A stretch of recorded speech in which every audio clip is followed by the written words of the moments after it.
YouTube channel में आप सभी का हार्दिक स्वागत अभिनंदन। आज के इस कड़ी में हम सभी रश्मि रथी पुस्तक की कथा वस्तु के बारे में जानने वाले हैं। रश्मि रथी का अर्थ होता है वह व्यक्ति जिसका अर्थ रश्मि अर्थात पुण्य का हो, और इस काव्य में रश्मि रथी नाम कर्ण का है क्योंकि उसका चरित्र अत्यंत पुण्यमय और प्रज्वल है।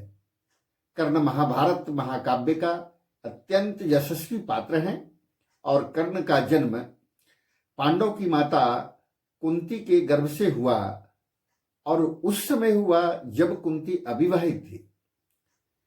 देवताओं के आशीर्वाद थी कि आप चाहे जिस समय जिस देवता के आह्वान करेंगे वो आपके सामने आपकी सेवा में उपस्थित रहेंगे। और खेल खेल में ही कुंती ने सूर्य को आवाहन कर दिया था, जिससे कर्ण का जन्म हुआ।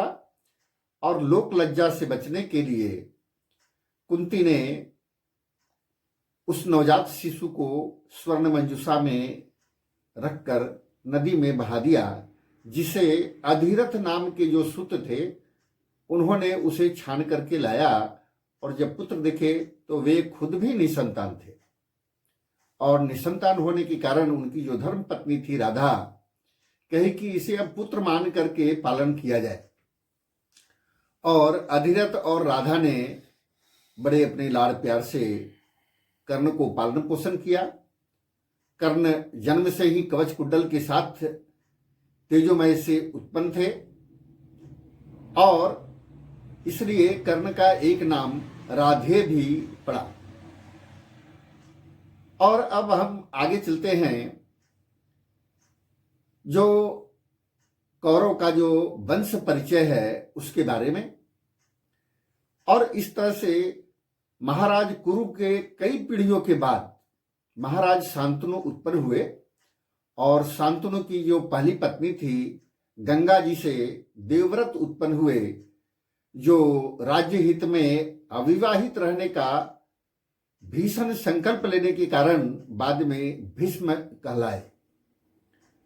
और इनकी जो दूसरी पत्नी थी शांतनु की, वह निषाद कन्या सत्यवती थी, और सत्यवती से दो पुत्र उत्पन्न हुए, चित्रांगद और विचित्रवीर्य। चित्रांगद कुमारावस्था में ही एक युद्ध में मारे गए, और विचित्रवीर्य की दो पत्नियां थी, अंबिका और अंबालिका। विचित्रवीर्य भी निसंतान ही क्षय रोग से मर गए, और वंश चलाने के लिए सत्यवती ने व्यास जी को आमंत्रित किया, और नियोग पद्धति से अंबिका से धृतराष्ट्र और अंबालिका से पांडु उत्पन्न हुए। मातृदोष के कारण धृतराष्ट्र जन्मांध थे और पांडु पीलिया रोग से ग्रसित थे।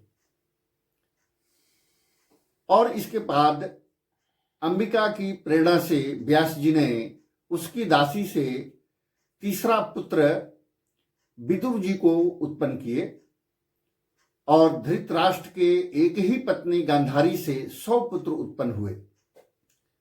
और पांडु की दो पत्नियां थी, कुंती और माद्री। ऋषि के शाप से पांडु स्त्री समागम से विरत थे,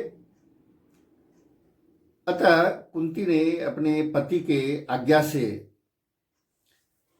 3 पुत्रों को जन्म दिया, 3 देवताओं को आवाहन कर करके। धर्मराज के आवाहन से युधिष्ठिर, पवन देव के आवाहन से भीम, और इंद्र के आवाहन से अर्जुन का जन्म हुआ।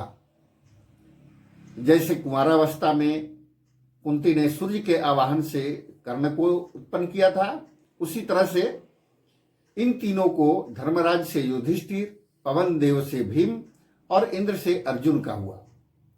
और माद्री के एक ही गर्भ से 2 पुत्र उत्पन्न हुए, नकुल और सहदेव।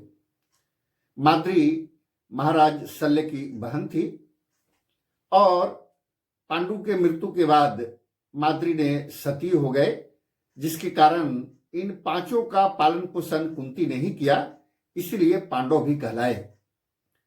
तो इस तरह से रश्मि रथी में संक्षेप में कथा वस्तु के रूप में इस प्रकार है। आगे 7 सर्गों में बटा हुआ है। 7 सर्गों में हम सभी उसको पहले भावार्थ के रूप में, फिर उसका कविता पाठ के रूप में उसको जानेंगे। तो आज के लिए इतना ही। बहुत बहुत धन्यवाद, आभार।